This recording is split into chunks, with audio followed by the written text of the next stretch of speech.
Welcome, ladies and gentlemen. Welcome on this, a warm welcome to you on this rainy night to our forum examining media coverage of Australian politics. I'm Andrea Carson, a research fellow at the University of Melbourne and also a project officer for the university's website, Election Watch. In past roles, I was a journalist at The Age and also for the ABC producing John Fane's morning program. And it's in these past positions that I have had the pleasure of being able to watch our panellists exercise their skills in their professions. And I feel quite privileged that we have such a talented panel.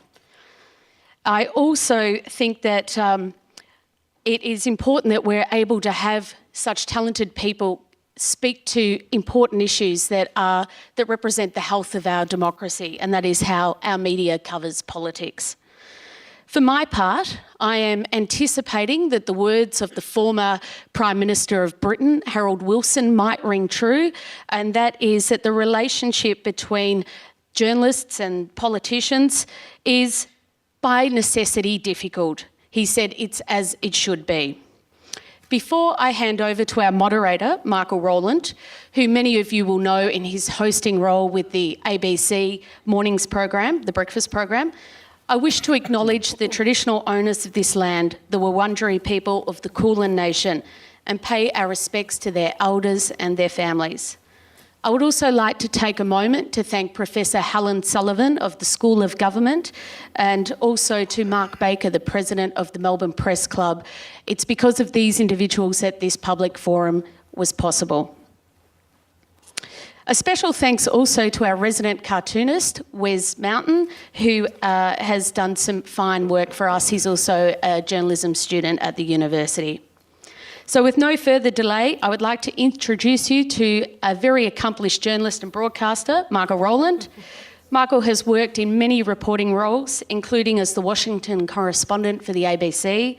And before that, he's done more than his fair share of wearing out the shoe leather on his shoes going through the Canberra Press Gallery. Today, you can see Michael every weekday morning from 6 a.m. on the ABC, where he brings us the latest news and headlines with his co-host, Virginia Trioli. Michael, thank you for moderating our forum, and I'll leave you to introduce our distinguished panellists. Thank you very much, Andrea, and welcome everybody for coming out on what is a truly horrible evening as well. So we've been facing that headwind, and also we're competing with a certain Boris Johnson who's appearing across town. So it's great to see such a great turn-up already. As Andrea says, I do present a breakfast program, so I think, from my point of view, it's just fantastic that I'm awake and upright at 7 p.m. as opposed to the other side of the day. We're just going to have a fairly free-wheeling discussion about the coverage of this election campaign tonight, how the media covers politics generally. In fact, to be brutally honest, I think this will be one of the easiest moderating jobs I'll ever do, because these four I know can talk the legs off a chair. But most importantly, I want to get as many questions from you and facilitate as much engagement between the audience and these very fine journalists and academic up here beside me. The general theme is, have we sort of lost the plot, I suppose, in covering politics? Have media storms over suppositories and sex appeal trumped serious policy debates, which is one way of putting how some people view the campaign so far. I want to introduce our panellists before we get underway. John Ferguson on my far left. He's the Australian's Victorian political editor and one of Australia's most experienced political journalists. I've had the great pleasure of working alongside John in various press galleries. He's been covering Victorian politics on and off for nearly a quarter of a century. I know that dates you horribly. Reporting on the past 7 premiers. John's also been a Europe correspondent for News and has also done a stint at the Canberra Press Gallery. And the only blemish on this otherwise fine CV, sadly, is John's support for Carlton. And also, John's happy to take all the flak on News Corporation tonight, so direct questions to him. He's going to take some for the team. Kerry-Anne Walsh to my immediate left. Anybody who's read her recent book, The Stalking of Julia Gillard, knows that Kerry-Anne is a journalist who certainly does not pull her punches at all. She has spent 25 years in the Canberra Press Gallery in a range of senior positions in print, radio and TV. Kerry-Anne was also, going back to the old days, a press secretary in the Hawke government before going to the Press Gallery, and she also now runs her own media consultancy called, appropriately enough, KA Communications. Kerry-Anne, welcome to you. Thank you. Sally Young, to my immediate right, is an Associate Professor at Melbourne Uni's School of Social and Political Sciences.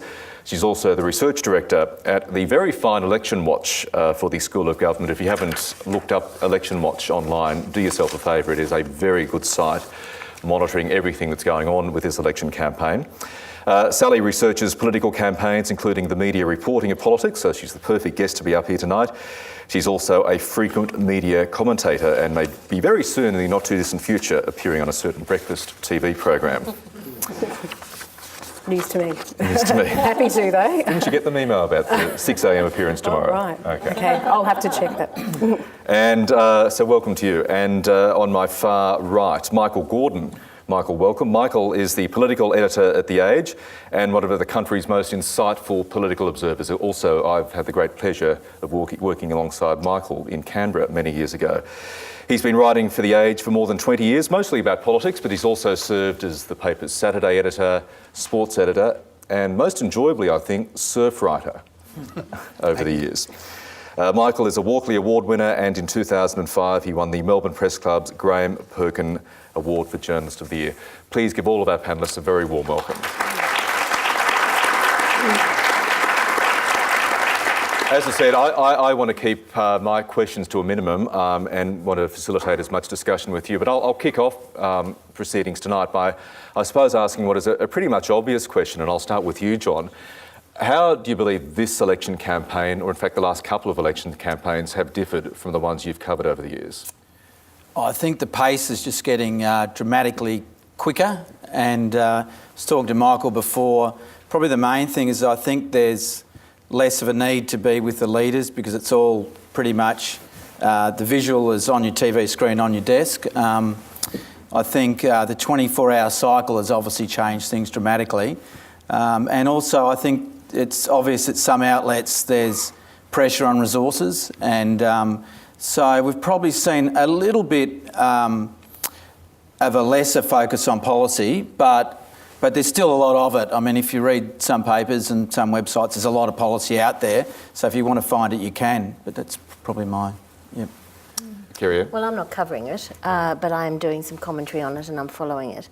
I noticed about less than a week ago two major organisations, the Committee for Economic Development Australia and Ernst & Young, they released major policy documents. One of them was 42 pages long, saying, come on, let's discuss really big policies. Let's go for the big vision thing. Where are we discussing things like tax reform? On one of them, the CEDA one, the Committee for Economic Development of Australia, former Treasury Secretary Ken Henry said he believed that this was possibly the worst time in 30 years or the worst period for discussing public policy debate. In other words, the debate was very poor. And the politicians weren't engaging in it, the media wasn't covering and wasn't forcing politicians to engage in the big picture stuff. Now, whether it's chicken and egg, I don't know. I mean, I think the dumbing down of politics has been extraordinary in the last decade. The fact that 24 hours later we're still discussing, Tony Abbott asking the Prime Minister to maybe keep himself a bit briefer is, when there's some really big issues around, says it all. Michael, I'll go to you first and finish up with Sally.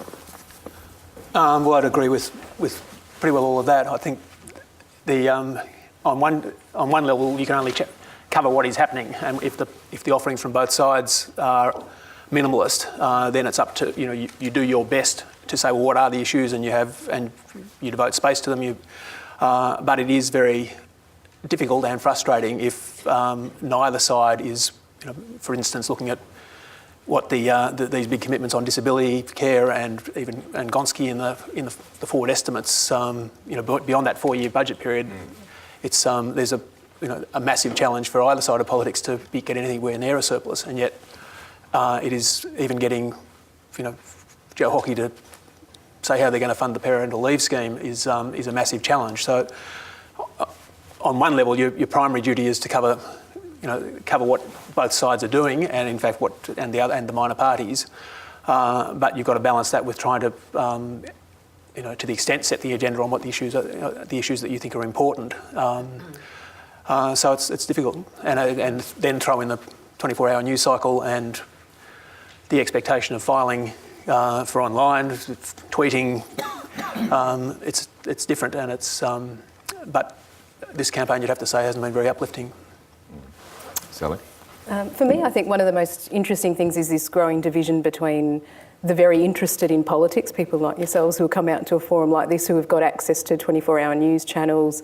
You know, there's lots of tweets. There's websites now doing policy analysis of what policies are available, and all of that detailed information that you can get now if you're interested in the campaign. And then the other side of the reporting is that, for example, the debates aren't on the main TV channels. And if you watch commercial television news, which I did for a book that I wrote on election reporting, I watched thousands of clips and looked at 2001, 2004, 2007. The difference for this campaign, I think, particularly, is that the story on the election on the main news board is pushed back further and further. It's not as prominent and upfront as it used to be. It seems shorter as well to me. I haven't got my stopwatch out, but I did for the other ones. And, I think we're getting less politics for the bulk of the population, but for those who are interested, there's this absolute chasm of a massive information available. So that growing division is really interesting to me.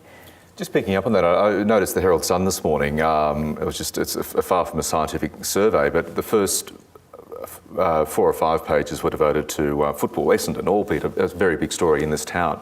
The next 3 or 4 pages were crime, essentially. On page 11, there was a story of Boris Johnson riding around without his helmet in Melbourne. We didn't get to politics until page 12. I just want to ask, go back to you, Michael. Do you find that pressure or that struggle to get the Age, in your case, to run political campaign stories further up the book? No, and we too had the Essendon story ahead of, and it's a massive story, but we devoted a couple of, I think, pages 2 and 3, Yep. and then came in, I think, 6, 7, 8 on the debate. But it was interesting. The Herald Sun pointed to online for if you wanted to know what happened in the debate, whereas we and what's happened with journalism is we don't have a late edition anymore, so that for the debate we had to file by 8 o'clock. So the debate finishes at 7:30, and you've got to have in my case, your comment piece, the news filed before 8 o'clock. So that's demanding, but it goes straight online. Yeah. So I think the coverage was pretty solid. I was surprised that the Herald Sun didn't have a debate story as such in the news pages. Over to the News Corp representative. That surprises me as well. I worked at the Herald Sun for a long time, and look, frankly, if I was editing the Herald Sun, I wouldn't have put the federal election any further forward today when you had all the Essendon story and that shocking shooting. That's probably where you would put it. There's probably a deadline issue with the debate as well, I suspect, because pretty much all the papers, and different papers have different deadlines, but have cut back on their second. It used to be that at night you'd have rolling deadlines. I remember filing at, literally 2 a.m. if you had a late-breaking police story. Well, now all those deadlines have gone, so you might only have, say the Age maybe have an 8:30 typeset, so that really does change things. But I'm surprised they wouldn't have had that in. But we, spent a lot of time on the Herald Sun. Tabloids are very difficult to get a good coverage in because there's just not as much space. So we used to spend a lot of time trying to get, and people will laugh at this, but the balance right. Which pages, if you've got the government on the right-hand page, you want to get the page lead facing it as the opposition. You'd literally have a ruler every night measuring how much column centimetres you'd given everyone. And I suspect I'm working at Australian now. I suspect they're doing the same thing up in Sydney. They'd be measuring the stories, where they're going, why you're putting it there. I think the best story will always win, and so that's where perceptions of bias come in. But you'll always put your best story in the top of page 1. But a lot of effort does go into balancing things out that people probably wouldn't expect. Kerry-Anne, do you have a view on this? Even in this election? I mean, the tabloids, the Murdoch tabloids have been absolutely ferociously anti-Rudd. I don't think the Herald Sun has been. No, the Kerry-Anne Mail has, the Daily Telly. I've got to say, I don't read the Herald Sun. Well, the Herald Sun's been very straight. So I'll have to take your word for it. No, well, I don't. I think the Herald Sun's been pretty straight up and down from what I've seen. But I'll toss it out shortly. I also forgot to mention we are tweeting this, so it's #MediaPuzzle, otherwise Andrew would kill me. So please feel free to contribute to the online conversation. We'll dive more into the perceived bias issue in just a moment. But just picking up on what you were saying about the constant 24-hour demands, which of course is not just TV and radio, but increasingly print. Do you find that detracts from political coverage in the sense that you as political editor in this case don't have enough time to reflect on a story, to make phone calls, to investigate, to flesh out your analysis pieces? Well, it's up to a point. The psychological jump for me is, as a newspaper person, and knowing your deadline in the past has always been sort of 8 o'clock and then get another go at 10 o'clock. Psychologically, if something breaks at 6 o'clock, you can still adjust to that and write something hopefully reasonably lucid and intelligent. Whereas if something breaks at 12 o'clock, in your thought process, and when Julia Gillard gave her the West Timor solution speech or whatever, or the pressure now is to have instant opinion, and for someone who's been in the game a long time like me, it's you want that time to really think about it. And if you've got 6 hours before deadline, you really want to use that 6 hours, whereas now that's gone, or the expectation is that's gone. And fortunately, they're at the age. Mark Kenny, for example, will quite often jump in with a quick comment, and then I can be the lazy person who can think about it a bit longer and do it the way I've always done it. But that pressure is certainly there, and you've just got to adapt, basically. Yeah, Sally, have you got a view on this? Is this? I mean, it's a great thing. We all love instantaneous blogs and tweets on political events, but does it detract from reasoned coverage? Yeah, and I guess, do we all love it? I mean, there's a certain sector of the population that's very switched on and very active in these formats, and then there's the rest of the population, which is the majority, who still rely on commercial television news bulletins for their news. And as I say, they can be watching the campaign from very different perspectives and getting very different angles on it. I think there's no doubt it puts a lot of pressure on journalists in an era where there's increasingly less resources for journalists, big expectations of what they can deliver and how fast they can do it, with less resources behind the scenes and a lot of economic pressures. And I know that was a point you made before, and I think that's an important point, thinking about that we have less journalists working in our major media organisations, and the sort of pressures that brings. I'll get Kerry-Anne and John to buy in, then I'll open up the floor for questions. Well, what I've found, certainly in the last 5, 6, 7 years or so, has been this insistence on having commentary on everything, that moving away from the straight reporting, and as you say, Michael, they want you always to be instantly, give us my last job was on a Sunday newspaper, so luckily I didn't have to do that unless there was something that, I filed a column, but it was news, and Saturday was the big news day. Of course, if there was something huge that came up, well, there would be some pressure perhaps to file a comment piece, but generally not. We didn't go to. So what is the obsession with analysing within an inch of its life things instantaneously, and perhaps getting it wrong, and misinforming your reading public, and also not allowing them to make up their own minds based on the facts? I don't understand the trend. Yeah, I think the point about getting it right is the central point. I trained on an afternoon paper. I know that Michael worked on an afternoon paper, which means that they really don't exist now, do they? No. Except maybe one, or it's probably about half a dozen in the world. But so you have to be really quick, and so that helps, no doubt. But I think the number one thing is, so long as you're right, I find the web, with my news reporting on the web, it's a bit like sort of old Melbourne Herald copy, in that it's just bang, bang, bang, bang, send it, away it's gone, move on. Whereas the newspaper copy, you really do sort of want to massage it. But I think basically, so long as you're right, you're in a very good space. But whenever you're wrong, which you will be from time to time, that's when you're in strife. Okay, here we go. Who'd like to ask the first question? We have microphones on either aisle here. Yes, the gentleman in the blue jumper. I'm Peter.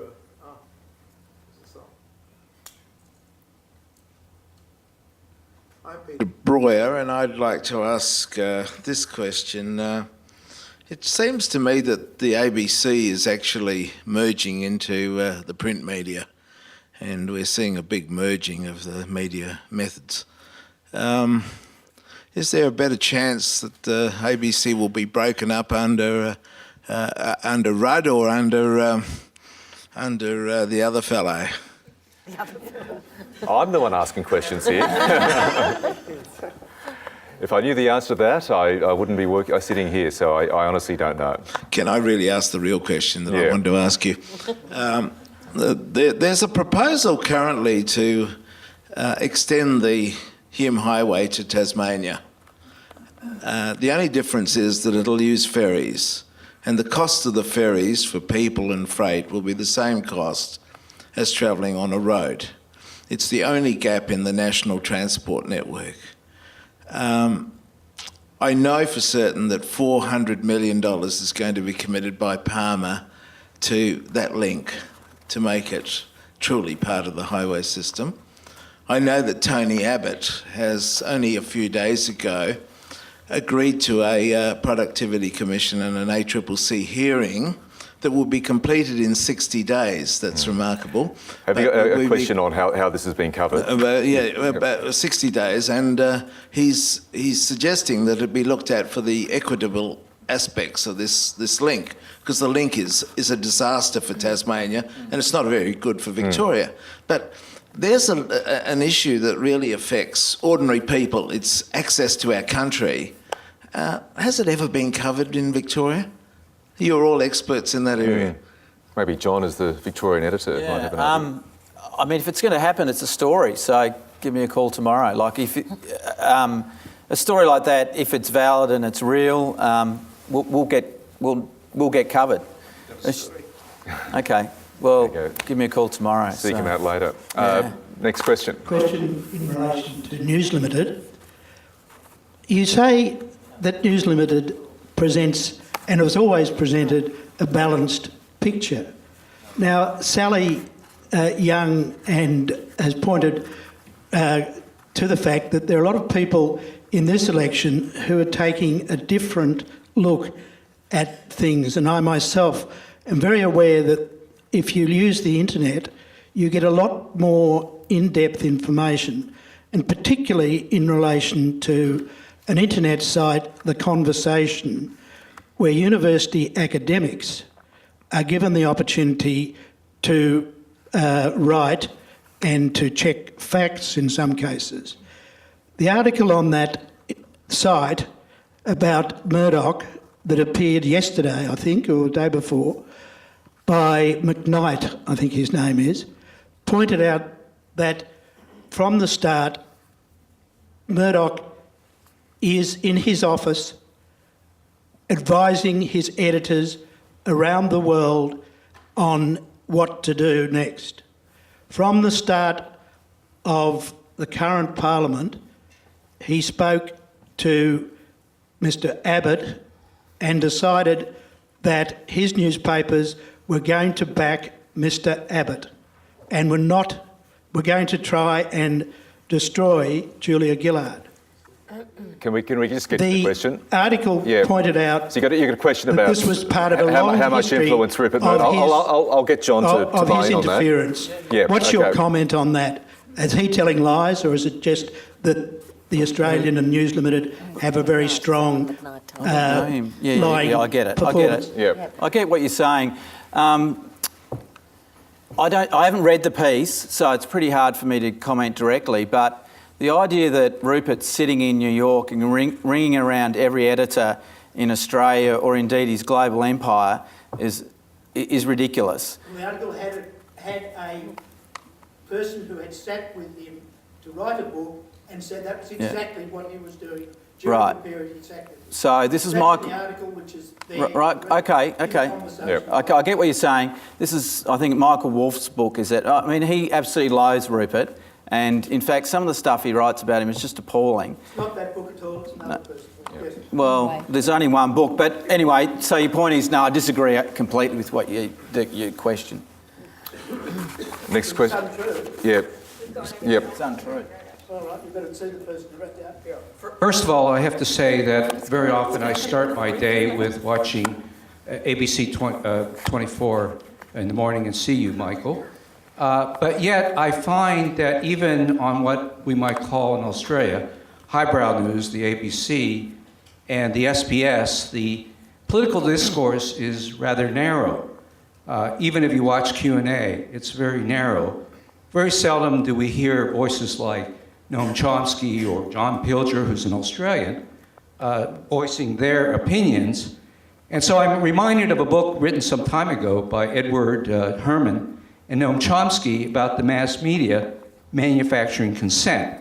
So I'm just wondering if what we're getting in the mass media, including the ABC and the SBS, is actually rather narrow. Yeah, Sally, I'll get you to ask Brian on that. As part of my study of election campaign coverage, we did a content analysis. I had some research assistants help me, and we documented, how many topics do they cover that are the same. And one of the things that struck me most out of all the things that I looked at was how there are so few topics that are covered in news reports. Like once someone's on a story, that's the rush, and it is very homogenous what is covered in Australian news content for elections. And that's probably due to the way election cycles work, and the campaign teams are being followed around by camera crews. So TV news tend to have the same visuals, for example, the same sound bites.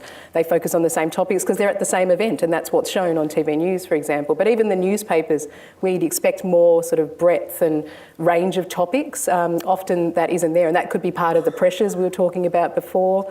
It could be that they think their audiences are interested in the sort of narrower spectrum. I don't know, but even over time I could see that the number of issues they covered reduced. So there was this sort of move away from that, and not a lot of diversity, which I think is a fair criticism. And Kerry-Anne, you're bemoaning the lack of serious policy discourse. Does that also go to the lack of diversity? Sure, but I also wonder whether or not this lack of depth and breadth of things that are covered in a day is because it is so tightly managed and scripted by the politicians, and actually not the politicians, it's the leaders. It's so presidential, and they run campaigns where they will have one main event. They will have very limited messages that they want to get out because they don't want to crowd the evening news out with a range of things. God forbid that we should be able to digest any more than one or two messages for the day. And so that's what they're fed. That's what people are fed through the media. And I think it's just, it's very difficult to see who's at fault here, whether it's the politicians that are doing this, and deliberately so, obviously, or whether it's the media that's not playing our part and pushing it more. It's probably both. Michael Gordon can probably, at the risk of dating you as well, Michael, go back to the days when you could catch campaign planes and be on the same plane as the leader or the Prime Minister, and actually sit next to an Andrew Peacock or a John Howard or a Paul Keating. Even play cards with them. Yeah, and how much was that a help to you as a journalist, and how much is the current, as Kerry-Anne says, very controlled environment something that's absolutely true. Bad for journalism? For a period, I was the Sunday Age person, and you knew during the campaign, each week I'd tap onto one of the leaders, and I did sit in the plane next to Andrew for one leg. Same with Hawkey. The access was much greater. These days, there is no real mileage in being on the bus. They're not told. They get no sleep. You go to bed and you're told have your bags out at 5:30, not knowing where you're going to go. You don't get background, access to the campaign team. So it is much harder. I think what we're, and I know it's what you're doing, but that's in one sense a bad thing, but in another sense it's a very good thing, because you can actually sit in your office and your ability to break stories is actually profoundly better by being in the office, or having access to people in a city like Melbourne where both campaigns are based. So the journos are actually on the phones, have a greater capacity to break stories now than ever, and I think that's a positive in a way, that rather than being beholden to what the leaders are telling you. And I suggest you could probably all get onto it, but if you can get a hold of the transcripts of what the leaders actually say on a given day at the doorstop for the day, you'll find that some days they only allow 4 or 5 questions, I mean, it's absolutely preposterous. And so to expect the people covering, the leader on that day to be actually breaking stories and taking things forward, it's nigh on impossible. So then the weight is back on the people who aren't on the campaign to break the news. Yeah. Back up to Andrew. Just a reminder, if you say your name, and we've already reached the halfway point, so if you keep the questions fairly brief as well, it'll be fantastic. Hi, my name's Maddie Connaughton. I'm a journalism student here at the university. A bit louder, sorry. So my question is about the dumbing down of political discourse, and I was just wondering how you go about covering complex policy issues in a way that does justice to the issues without dumbing them down, but is in a way that every voter can understand. Yeah. Well, that is always the challenge, isn't it? Particularly, when I was on tabloids, for instance, you'd get a certain number of words or a certain centimetre length that you had to write to. There's much more scope on, say, the Australian or the Sydney Morning Herald in the business pages, or to take things further and to spill off the front or to spill off the first couple of pages as news. I guess it's in the skill of the journalist that you have to be as concise as possible, as informative as possible, while not treating the reading public like that they have no knowledge or no knowledge beforehand. And I do think that because of a lot of the pettiness of covering politics has been so focused on personalities, that the skill of actually writing quickly and dissecting policies to put them onto the web very quickly. It's a skill that is perhaps being lost. Maybe, Michael, you might disagree with me, and John. I don't know. By the time I'd left the gallery, I thought that the focus, certainly coming from editors, was not to go down those sorts of paths, was to be... I think you've got a lot more capacity on the Australian, but again, you've got smaller resources, Michael, and, newsrooms are disappearing, subs are disappearing, well, they're gone altogether. And so our capacity to produce a quality product is diminished also. But that's... you deal with the hand you've been dealt, and I think at the age, for example, in this campaign, we have made a big effort to try and do the big issues well, and on some of on the environment, the competing plans, I think we've devoted a lot of space to. On asylum seekers has been a big issue. We've had, for the first week of the campaign, we sent Daniel Flitton, very senior journalist, to Nauru. Since sent Mark Baker, who was a part organiser of tonight's event, to PNG, so that we have tried to devote the resources to the issues that are important and the space aside for them. And I think the last week of the campaign, I think the weight's going to be on the economy.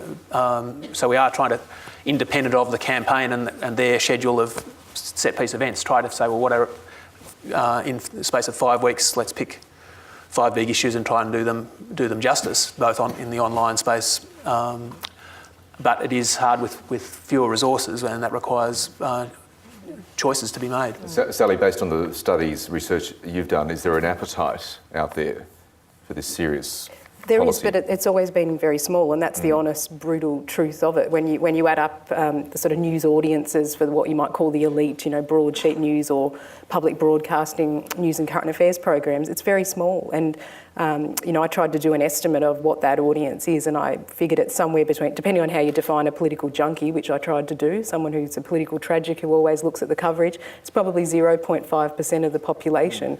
And even sort of the broadsheet public broadcasting news audience is probably under 10% or thereabouts. So it's not a huge audience, never has been. That's always been the challenge, that the people who seemingly need the most information are the ones who look at it the least. So that's always been a tricky thing. But what I would say about the policy analysis and the difficulties that journalists are facing is that there's increased competition in this space now. I mean, someone was mentioning the conversation, and so other people are trying to take up the baton and do different things, and this could be good for journalism or it could be bad for journalism, and we have to see how this works and plays out. But other people now will say, okay, journalism has these restraints, you have to file by deadline, you have to move on once a story is no longer new. But other people, like academics, and I use this as an example because I am one, we don't have to file it by a certain moment in time. We can spend a week looking at housing policy if that's our area of expertise, and we can file it in a different way. And as all of those spheres come up, it creates a whole different sort of information environment as well, and puts pressure on journalism. Maybe helps it, maybe doesn't, maybe... Yeah, in the beret there. Yes, you. Yep. Two berets. Name's Andrew. I'm a recently admitted Australian lawyer and secretary of the Carlton branch of the ALP. Now, we've spoken a lot about disengagement with politics and lack of readership and investment in serious policy debate. Now, that might be part of the reason that politicians provide soundbite and have a soundbite relationship with the media. But to what extent do you think that people's disinterest is caused by media coverage and related to the perception of politicians that media portrays? And if there is a causal relationship, what do you think can be done about it? Who wants to start? Ferg? Really? Look, I think one of the interesting parts about Australian society is that you talk about. I think a lot of people are too dismissive of how smart people are out, for example, out in the outer suburbs. People aren't dumb. They know what they want, when they want it, and they demand it. And I think, so if there's any shift in the reporting, it's particularly commercial news organisations trying to work out, well, how can we stay afloat? How can we continue to make money? And anyone who says this isn't an imperative is a nong, because basically, at the moment, a lot of what we're seeing in the media is purely market, dealing with what the market's all about. But I think we can be too negative. I actually think that someone raised the conversation, which is obviously a very good, I would say it's probably one of the better sort of add-ons to Australian journalism we've had for a while. There's going to be more of that, and I think with the expansion of the internet, you're actually going to get, look, the Australian, we devote acres of space to serious policy. Every day, read it, it's full of serious policy. Yeah. And seriously, sometimes it's mind-numbingly full of serious policy. That's the truth. Some days you wake up and say, I just can't confront all this. And, how many Gonski stories can one man write? But I can tell you they're there, and if people want to go to it, the conversation's there. I think we should be not too negative about where things are at, but don't underestimate the market and don't underestimate what people actually want, and they know what they want. I also think that you're not putting into the equation there the fact that politicians treat the voting public as imbeciles quite often. The way they address voters, the way they treat them when they go around shopping centres, the way they organise stunts in fluoro vests and hard hats in suburbia all across the country, even when it's not elections, the way people like Kevin Rudd says, I bemoan the use of three-word slogans, and then he unveiled his own three-word slogan when he was kicking off the election campaign.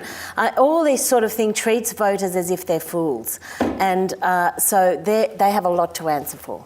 Michael, do you reckon Holly's treat us all like mugs? I think I agree with what my colleagues have been saying. There hasn't been a great deal of inspiring leadership in the last period. It's the messaging, isn't it, Michael? The fact that that an entire caucus can be doorstopped on the way into Parliament, and they've all got the same topics. They've all got to speak off the same sheets. It's all been devised at 5 o'clock that morning, and they can't. So where's the honesty in politics? Where's the let's have a conversation with the voting public? But maybe we're a little bit to blame, and I'm just thinking, because I'm a shocking defender of journalism, but the whole gotcha concept, which has permeated, and it's probably always been there, but there's a real gotcha thing. Like, the classic for me was tonight when Kevin Rudd apparently had a crack at the makeup artist last night. And that I watched one of the commercial TVs, and that was their whole story. And I'm thinking, well, and I'm not having a go at the journo because he's a very good journo who did it, and I understand why he did it, but I think that was the fear of missing the gotcha moment, because potentially that could shift a campaign. The other thing is if Rudd really did monster the makeup artist, that can shift what people think of him, and so Or reinforce perception. or reinforce the Air Force perception. So, but I think journos, there is the real gotcha element there, that probably has created this fear amongst politicians that they can't be honest and talk to you. Maybe that's part of it. And the total story of Julia's time as Prime Minister, I think it'd be fascinating to know what are the judgments that she and the things she didn't do that she would have instinctively done were it not for advisors saying go down this path, and some of the language in the not being born on the North Shore and some of that class warfare stuff I don't think was her instinct that was the real Julia, and there are I think a swag of examples. It wasn't just the stalking by Kevin Rudd. There were misjudgments that I think quite often were the results of advice on getting the message out and what message she should get out. And I'd be fascinated to hear her story down the track on Stalking of Julia Gillard. It sounds like a nice title of a book, doesn't it? It really does. Yes, the lady there in the middle. Yep. We just wait for a microphone and just say your name when the microphone comes over. Hi, excuse the voice. Caroline Davey, former ABC and SBS journalist. Why are our journalists so conformist, particularly during campaign time? When I was working for ABC TV as a cadet, I remember going along and I was just sent to go to the presses. I wasn't writing the story. The guy in Canberra was writing the story. And I observed Channel 10, Channel 7 all talking about what's the angle going to be, and then them going back and writing up the story. And that was back in, 90s. And I thought, this is terrible. Where's the diversity? Yeah. Well, look, the Canberra Gallery is... It can operate very much like a herd, and there is a real infectious, is a sort of viral thing that can go through the place at times, particularly when there's leadership tensions, or there's to actually be the one to break the story, and so journalists start jumping at shadows really, and they start looking for stories and almost creating them rather than reporting on them because they don't want to miss the story. And I think this ramped up significantly in the last 3-4 years, since 2010, when nearly everybody except a couple of ABC folk, as Kevin would say, got the June 23, 2010 movements against Kevin Rudd. But look, it's an excellent observation, and because of the lack of confidence. I don't think so. They're not very confident people. Students here, and I've done some training of journalism students as well. Is it a lack of confidence? Because I reckon these people are here, and we want to have people who are confident in writing and choosing what the story is and going with it, not waiting and expecting everybody else to do the same. I think it's a lack of bravery often. I think it's a lack of bravery from, and I definitely. I'm not casting aspersions on any of the 25 editors I've worked for, but I think sometimes editors, they watch Laurie Oakes. It used to be, less so now, they'd watch Laurie Oakes, and if you didn't have what Laurie Oakes had, then, you got your ass kicked. Why have you got a company car and why are you getting boozed every night and putting it down to the company because you're not justifying it. I think when you get older and stronger, you get to the point where I think that's the answer. It's old, rough people tend to be, go and do their own thing and have the confidence to do it as well. And the point is, Michael, it's increasingly the case that a lot of the political editors or national affairs writers live outside Canberra, and they therefore don't get stuck in that herd mentality, and they have a much broader perspective. You being a case in point. Yeah, and I was political editor of the Oz, based in Canberra for 4 years. During the Keating to Howard period, and was recruited to come back to The Age as national editor with that that was part of the rationale, that we'd like to have someone based in Melbourne but covering national affairs, and you've now got a lot of organisations doing it that way.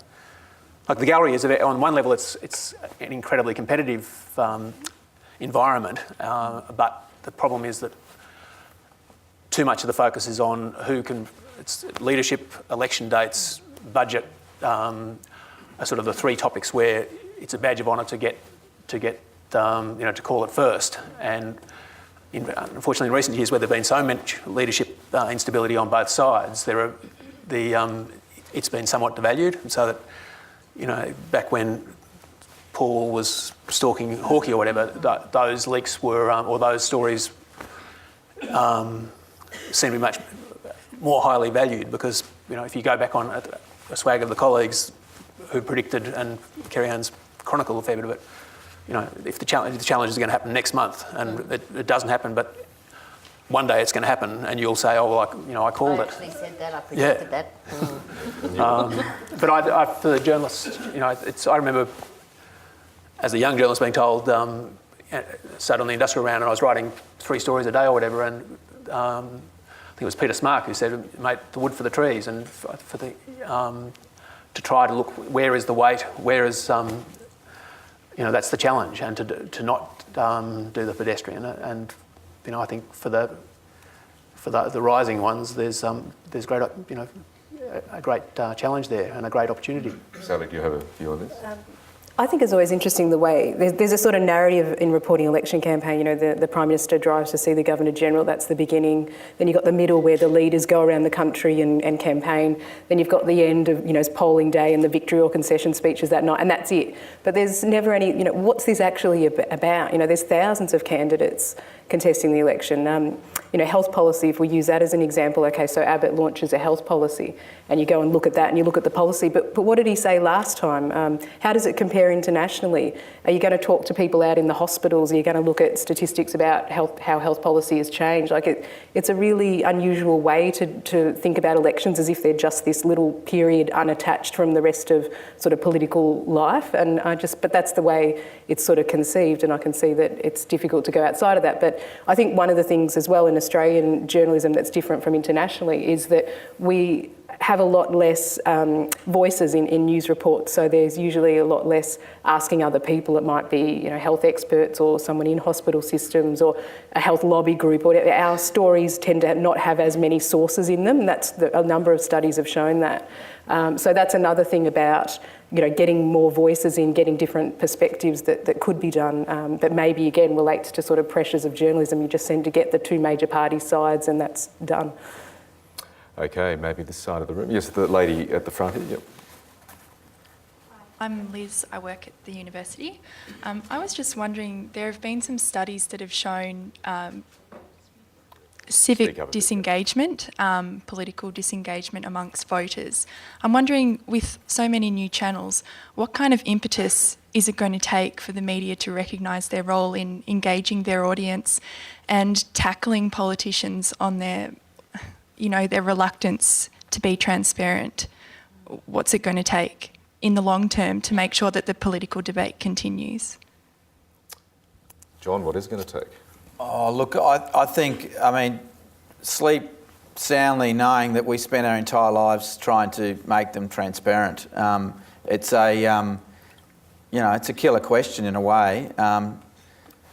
It's what we do, and it's not going to war, but it's a bit like that. You're going to battle every day trying to get what they don't want to tell you, basically. And I think, I don't think we need to be too negative about what the Australian media does, because I think when you compare, and I'll digress a little bit, but you go back, my view on the economic literacy of the press gallery sort of in the 80s under Keating, 80s Keating's Treasurer and 90s, and then following into Howard, I think it probably had an important role to play in keeping the country heading in a sound direction economically, and probably a bigger role than people really understand. And that there was a point, I remember an older press gallery journalist saying that, we never knew what the current account deficit was, for instance. Journos would be running around making mistakes all over the shop. And then Keating came in and he quickly sort of educated people, and I think that's one of the areas where probably we should be quite grateful for. And I suppose, on the broader question of civic disengagement, well, that's laziness, and you can't legislate against laziness, can you really? So. Yes. Is there a microphone? Yep.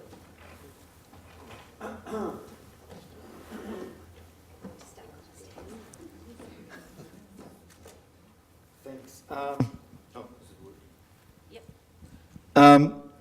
Yes, I've got a question particularly for you. It seems to me that, well, it doesn't seem to me, I quite well know, having been in Australia for quite a while, Murdoch runs a huge propaganda empire throughout the world, particularly in the United States, where he supports very far-right policies. But it seemed, well, what you were saying in terms of Murdoch not being interventionist and not controlling his newspapers, I think, the delegation of power is quite simple to make, and a lot of people have done that in the past, and not just Rupert. Now, the question that I've got is, let's look at the way the media has dealt with the refugees. And I think the kind of agenda that is determined by some demagogues, like Abbott, for instance, and Howard previously, actually hasn't been challenged by any, well, not by much in the media. There have been a few challenges, perhaps in the commentary. Get to the question. Yeah, so the question is, how do journalists actually resist being courteous to power, which it seems to me a large section of them are? Resist being courteous to power. Well, we should courteous, like in medieval times. Well, we shoot at power. That's what we do. Our entire lives we are shooting at people, basically. And the idea that we're subservient to people because we're scared of them or for whatever, I don't think that's right at all. I just don't see that as being the case. I think Murdoch has fired many people. Look, getting back to that other, you actually verbaled me on the Rupert question. Of course Rupert talks to his editors and whatnot, but the idea that there's this blanket thing that goes out, Rupert spends his day on the phone in New York telling the editors what to do, it's just silly. I don't buy that either. Well, I agree with you. What's your experience, Kerry? You work for the Murdoch. I worked for the Telegraph and the Sunday Telegraph in the 1980s, and there was never any interference. Oh, I'm sorry, there was once in the fringe benefits tax, and that wasn't from Rupert. That was from an editor who had a particular bee in his bonnet about losing his long lunches. And so I was told, I want a fringe benefits tax story on the front page every day until Labor drops this. And they weren't going to drop it, but but that was just because of his, he didn't want to lose his long lunches. But I never experienced any interference from Murdoch. No. I've worked for him for 28 years and have never once experienced anything like that. So. Mind you, he's tweeted that he wants this rotten Labor government out. So but he's yeah, but that's okay. But look, you've got to put it in context. Well, okay, hang on. You've asked a question. No, he's just tweeted it. He's an 82-year-old, multi-billionaire who's sitting at home has an interest. I mean, I don't think we're all sitting there reading. Sorry, but I don't think we're all sitting there reading Rupert's Twitters. Well, you've had your chance, but Sally, you want to? I just wanted to say, I think a lot of the academic literature, I think we're all fascinated by Rupert Murdoch. I think you can tell that even from the questions and the interest in Australia about the Daily Telegraph and the way it's running the campaign. Everybody's fascinated by him. He's an amazing individual in many ways. But a lot of the academic literature says that, it's not necessarily about editorial interference. A lot of it is about culture and how an organisation is run, and a lot of things are within a culture, and News Corporation or News Limited has a particular culture in Australia that's quite strong. People talk about this culture. I want to see it because I've worked literally all over the world for multiple. I've filed for even the bloody paper in Port Moresby, the Courier. People talk about this homogenised culture. It's not true. It's not. It's a very, very big organisation. It's massive. So the idea that everyone just sits down and gets calluses on the end of their fingers because Rupert's standing over the back. It's not how it works. It's just not how it works. Maybe any journalism students here who want to toss a question? Are you sure you're a journalism student? Or just keep it brief.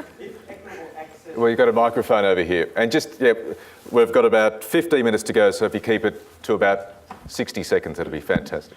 If equitable access to popular media is a sine qua non of a healthy participatory democracy, then why does Andrew Bolt's xenophobic journalistic neurosis seem to prevail so much in the Herald Sun? And why did Simon Crean's brilliantly, constructively humane, concise, lucid solution to a serious regional problem, the asylum seeker problem, get such minute covering in the Herald Sun? Oh, well, you can't really speak on behalf of them. No idea, Cobber. No. Yes, the young guy in the beard, yeah. Younger than me, anyway. My name's Cameron. I'm a media comm student at UniMelb. I'm also a volunteer with the Australian Youth Climate Coalition. You guys might have seen some of us following the leaders around in a Nemo suit. So there's been a bit of a mention about like apathy and disengagement and stuff, especially among young people. I don't actually believe that. I think young people do care about the issues. I just think that they're disengaged from the way that the politicians talk about them and the way they're covered in the media. So I want to bring up the dirty S word, which is sensationalism. I saw a lot of it, particularly during Gillard's, when Gillard was in power. A lot of scandalous stuff blown up on the front pages of the media. And as a citizen, I honestly could not give a toss about that kind of stuff. So I guess the question is, how much does the commercial imperative drive those kind of front page stories instead of the things that we care about for our future? Yeah. Sally, you? As a non-journalist, I'm probably the worst person to ask on this question, isn't it? I mean, look, the commercial imperatives are there for every commercial media organisation. That is their reason for being. If they don't make money, they don't exist, although maybe the Australian's a bit of an exception because it reportedly doesn't make money and loses up to 30 million a year. But most commercial media organisations, they... when you ask them why do they do this sort of thing, they say because we need to survive, we need to exist, and if we, they think they have a very good sense of what their audiences want and they try to cater that. If they don't, they'll go out of business. So that's what they'll usually say is we're just reflecting, we're being a mirror of what people want or don't want. That's what they would normally say. Of course, the criticism is, well, there's a bit, who's leading who here.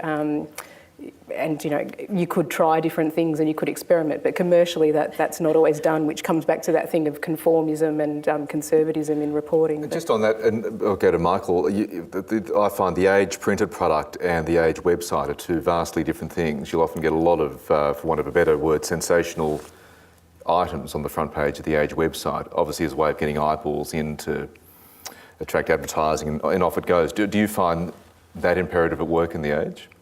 That has been a dynamic because for a long time the website started and that was totally separate to the paper, yep. and there was almost two cultures and the print people resented the fact that the online people would have stories that had sex in the headline for wanting hits, and that a story Nick McKenzie and Richard might have an investigation and it'll go online and it'll be on top of the site for half an hour or so and then it would move down. But I think in the last couple of years there's been a much closer relationship, and yes, there is still the argument is that people at lunchtime will look at the lighter more frivolous stories might command their attention, but they'll still want the deeper journalism, and that should be there too. Whereas the print product is pretty well stayed true to its values and priorities. So that I think, and that process is continuing. I reckon that very quickly. I think the future, particularly in newspapers and websites, is going to be in the serious end.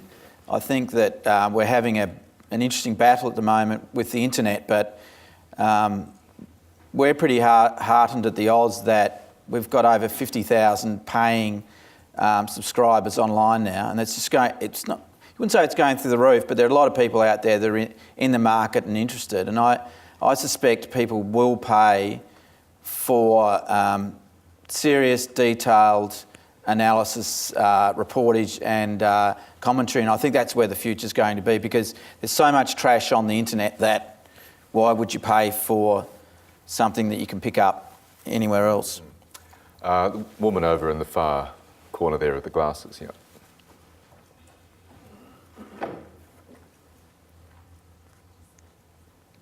Hi, I'm Vanessa and I'm the history and politics student here. I was just wondering quickly, what topic is not being covered sufficiently, and in an ideal world where you didn't have to bow to economic pressures of gaining and maintaining audiences, what would you be talking about? Kerry-Anne, is there something you've noticed that's lacking or missing? In politics generally? In coverage of this campaign? In coverage of this campaign? Well, I think it is the future. It's the future of Australia. It's the future of us as a country and as a society. Polly's talking about the future of Australia in every soundbite. They do not talk about the future. They talk about it's pap. They talk nonsense, don't they? Yeah. We've this. Australia's begging out for a serious tax reform debate and has been ever since Ken Henry brought down his report on what was needed in Australia. And politicians, the major politicians, just duck and weave it. I mean, the slightest hint that the GST might have to be altered, which is the most equitable way. Anyway, it sends people into paroxysms of nervousness. They won't address these sorts of things. So it's those tough things that leaders are supposed to do to make society more humane and to make society be more equitable. We just don't see it. And I think that they're the sorts of things I'd like to see covered, and I'd like to see our politicians actually, man and woman up on this stuff.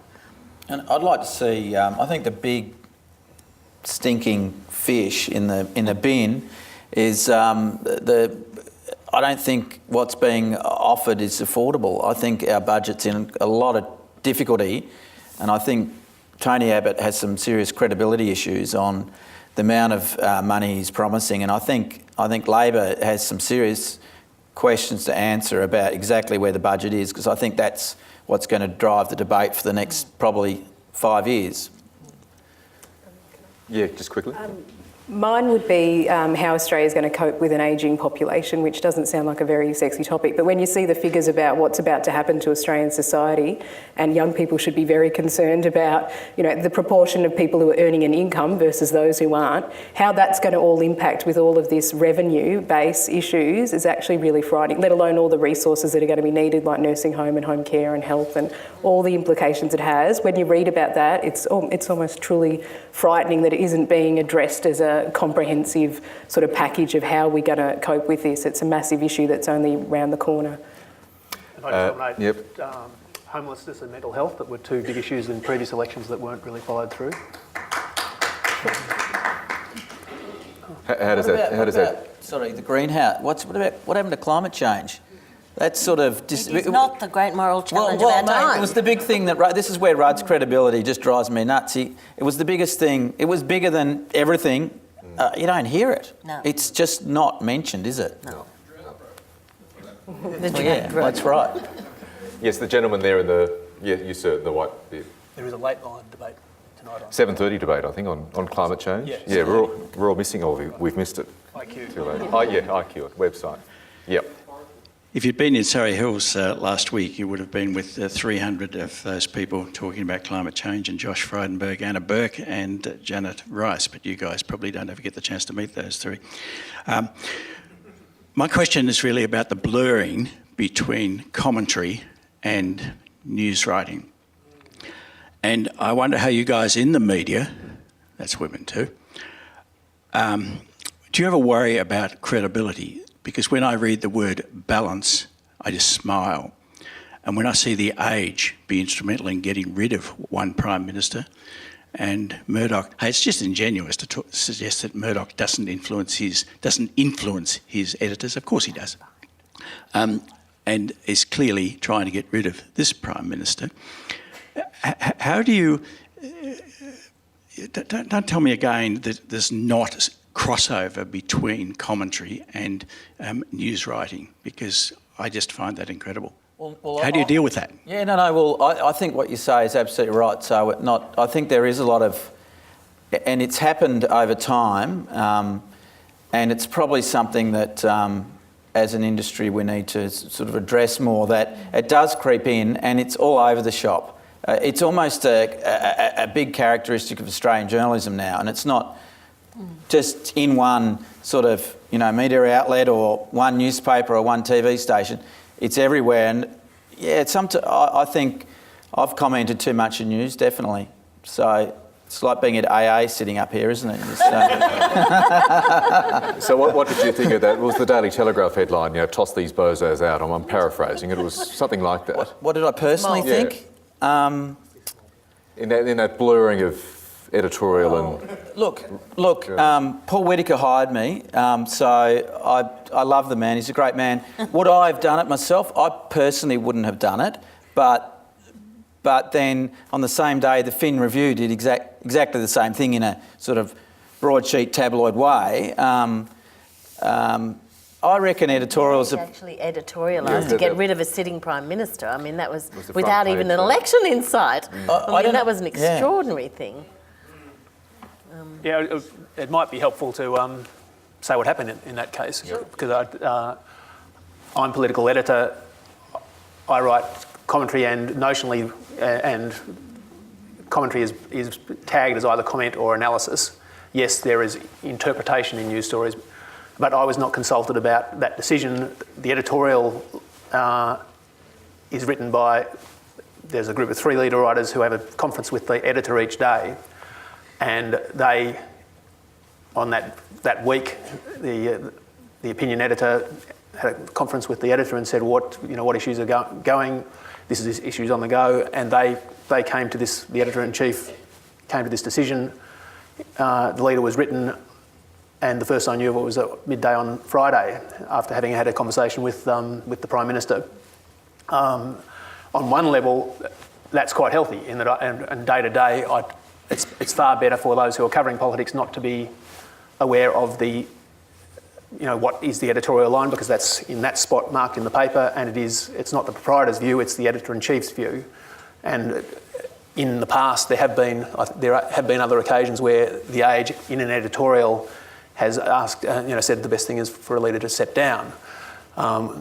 This was a breakout. It was on the front page and it was labelled as editorial, but like decisions on who we should back in an election, I think the editor-in-chief subsequently acknowledged that it would have been better to have a roundtable conversation with the senior political people where we give our view, and yes, it's his call, and it may well have been led to the same result.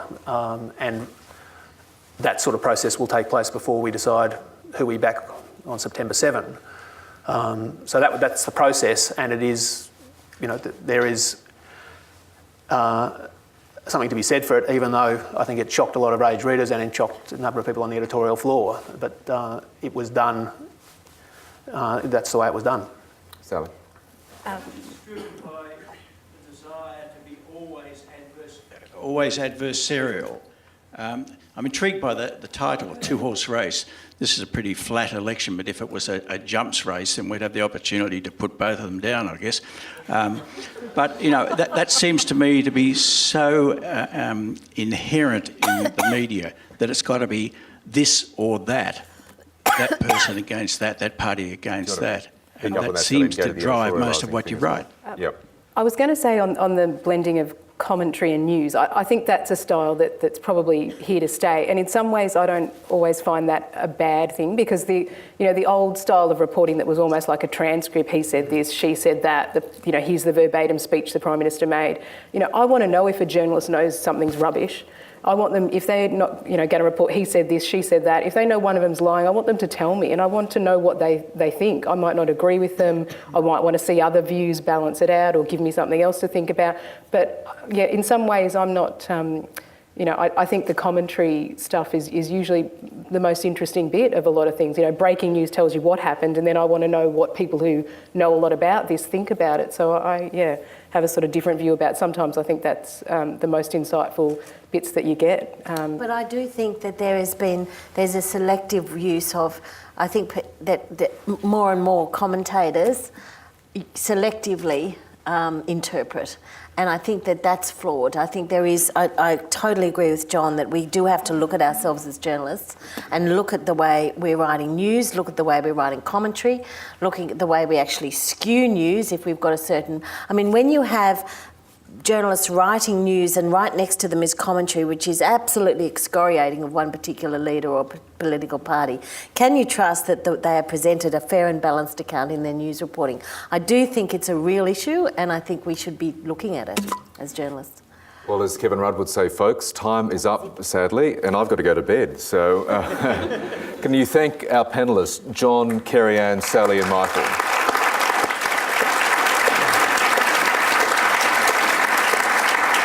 Thanks to Melbourne University and the Melbourne Press Club for hosting this fine evening.